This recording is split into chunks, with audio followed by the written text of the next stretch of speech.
अस्सलाम वालेकुम, good evening. कैसे हैं आप सब लोग। आज हम लोग वर्क परमिट रिसीवर के क्वेश्चन के बारे में जानेंगे कि सऊदी अरमको में वर्क परमिट रिसीवर से रिलेटेड कौन कौन से क्वेश्चन पूछे जाते हैं। चलिए जानते हैं इस वीडियो में। First question, duration for renewal of work permit is. जो वर्क परमिट रिन्यूअल का जो ड्यूरेशन होता है वो कितना होता है, कितने शिफ्ट तक होता है। 1 shift, 24 consecutive hours, 2 receiver shift until next morning.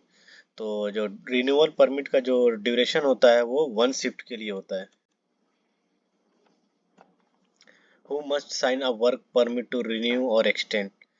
Work permit को रिन्यू या एक्सटेंड करने के लिए किसको किसको साइन करना होता है।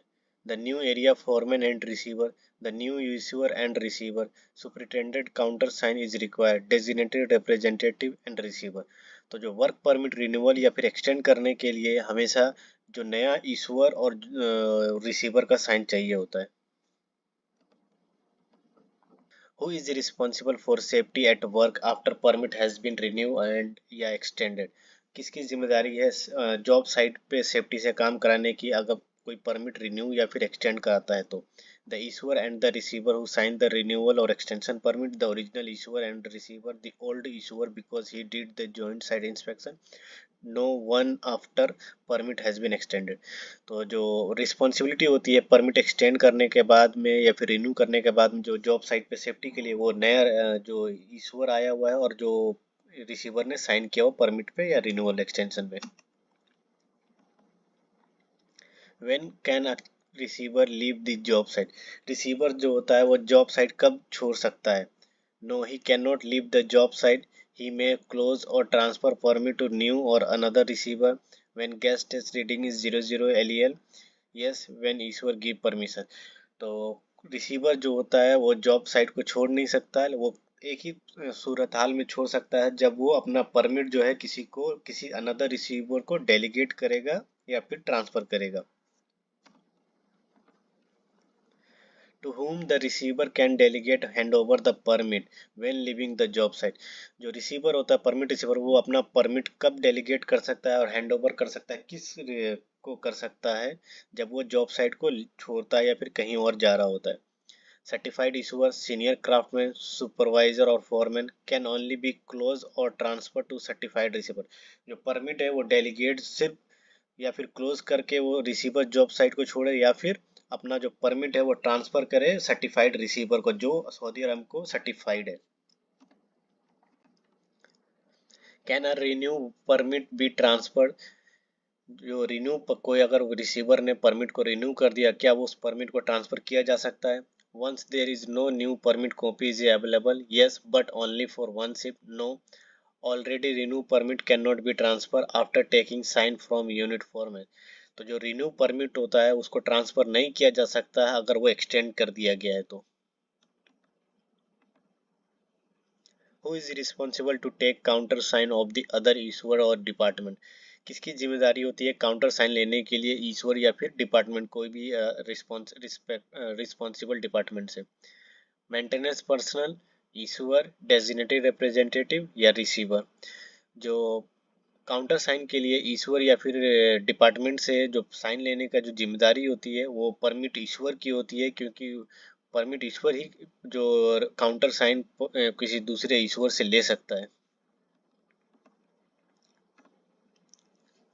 When a permit is renewed, what should be done if contain countersign of another organization or department। अगर परमिट कोई परमिट जो है रिन्यू किया जाता है अगर उस वक्त काउंटर साइन चाहिए या किसी दूसरे ऑर्गेनाइजेशन या फिर दूसरे डिपार्टमेंट का तब क्या करेंगे। Notify all counter sign organisation about permit renewal, no need to inform और take counter sign again, inform shift supervisor take counter sign again with renewal. अगर कोई परमिट रिन्यू किया गया है वो दूसरे ऑर्गेनाइजेशन से या फिर काउंटर साइन लिया गया है तो जब परमिट रिन्यू करेंगे तो दोबारा से उनको इन्फॉर्म करेंगे। Notify all counter sign organisation about permit renewal. Who must sign the work permit to close it. Work permit close करने के दौरान किसको साइन करना जरूरी होता है। Competent person, guest, issuer and receiver, issuer and receiver designated representative. जो work permit close करने का टाइम जो है वो परमिट ईश्वर और परमिट रिसीवर दोनों का साइन कंपलसरी करना होता है। What is the reason to close work permit? Work permit close करने का मकसद क्या होता है? क्यों वर्क परमिट क्लोज किया जाता है?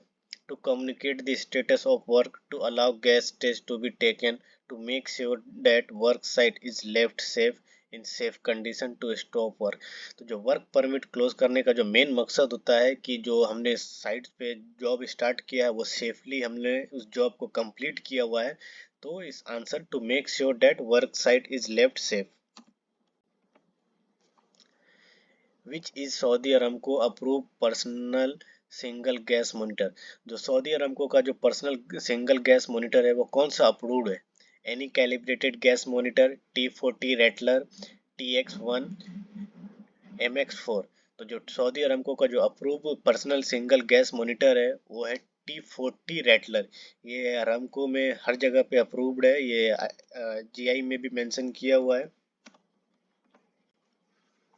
What information a duration box on work permit give to receiver? जो वर्क परमिट में ड्यूरेशन बॉक्स दिया जाता है वो किस लिए रिसीवर को दिया जाता है, किस उसका मकसद क्या होता है? How many worker are allow for work, when to start and when must stop work, up to which time receiver can work, where receiver can work. तो जो वर्क परमिट में जो ड्यूरेशन बॉक्स होता है वो उसका जो मकसद होता है कि जॉब कब स्टार्ट करना है और जॉब कब बंद करना है। When to start and when it must stop work. A work permit must be written in, जो वर्क परमिट होता है वो कौन सी लैंग्वेज में लिखा होना चाहिए? Arabic, ink pen, Arabic and lead pencil, English. जो वर्क परमिट है वो हमेशा इंग्लिश में ही लिखा होना चाहिए। The issuer must stop work if, issuer जो होता है काम कब बंद कर सकता है? when the Ishwar goes to his office, the Ishwar left the job site is found unsafe, the Ishwar lost his scope of permit। तो ईश्वर जो होता है वो काम को तब बंद कर सकता है जब वो जॉब साइट को अनसेफ फाउंड करेगा। अगर वो विजिट करने के लिए आया, अगर वहां पे कोई अनसेफ चीज देखा तो वो आपका काम बंद कर सकता है। When must receiver stop work?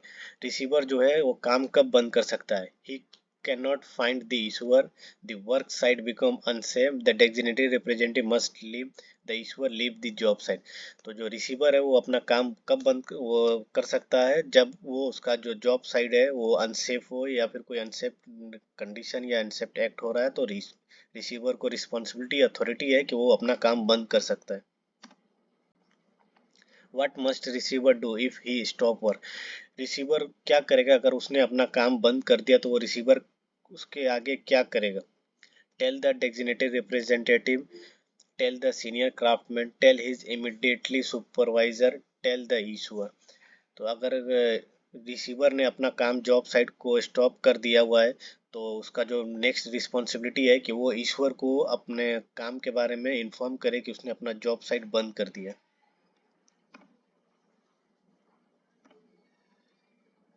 How many steps are there in stop work authority? Stop work authority में कितने steps होते हैं? 5, only 3 step, too many step, as much required by ईश्वर।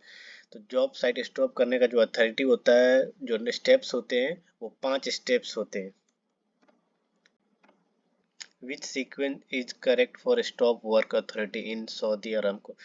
जो सऊदी अरामको में स्टॉप वर्क करने का जो correct sequence क्या है? Stop, notify, investigate, follow up, communicate। stop, communicate, notify, investigate, follow up। stop, notify, investigate, communicate, follow up। communicate, investigate, stop and follow up। तो जो Saudi Aramco में job site को stop करने का जो sequence है, stop, notify, investigate, communicate and follow up. What is the difference between hot work and cold work? Hot work और cold work में क्या डिफरेंस है? cold work, cold use ignition source, both use an ignition source। hot work use and involve ignition source, while cold work does not involve ignition source, neither use an ignition source। तो hot work और cold work में जो main जो difference है, hot work में ignition source जो होता है जनरेट होता है और cold work में ignition source जनरेट नहीं होता है। What should be checked before allowing entry into confined space? Confined space allow करने से पहले किन चीजों को चेक करेंगे? Gas test, fire watch and barricade, lighting, stand by man and air mover, ventilation, fire watch, stand by man and gas test, air mover, respiratory and counter signature. तो confined space में entry कराने से पहले जो हम लोग check करेंगे कि उसमें लाइटिंग अवेलेबल है कि नहीं है, स्टैंड बाय मैन है कि नहीं है, एयर मूवर सही से वेंटिलेशन काम कर रहा है कि नहीं कर रहा है। When going into manhole to do welding job, what kind of permit is required? अगर आप मैनहोल के अंदर वेल्डिंग का जॉब करने के लिए जा रहे हैं तो किस तरह का परमिट का ज़रूरत पड़ता है? Hot work and confined space entry permit, cold work and confined space entry permit, hot work and cold work permit, confined space entry permit. तो कन्फाइंड मैनहोल के अंदर जो वेल्डिंग जॉब करने से पहले जो है कन्फाइंड स्पेस एंट्री और हॉट वर्क परमिट लेना पड़ेगा, क्योंकि मैनहोल जो होता है वो एक कन्फाइंड स्पेस एंट्री होता है। तो कन्फाइंड स्पेस में एंट्री के लिए सबसे पहले जो मेन इंपॉर्टेंट परमिट है वो कन्फाइंड स्पेस एंट्री परमिट लेंगे, फिर उसके बाद वेल्डिंग जॉब परफॉर्म करने के लिए हॉट वर्क का परमिट लेंगे। अगर वीडियो अच्छी लगे तो चैनल को लाइक और सब्सक्राइब करें ताकि आने वाले वीडियो का नोटिफिकेशन आपको जल्द से जल्द मिल सके। Thank you.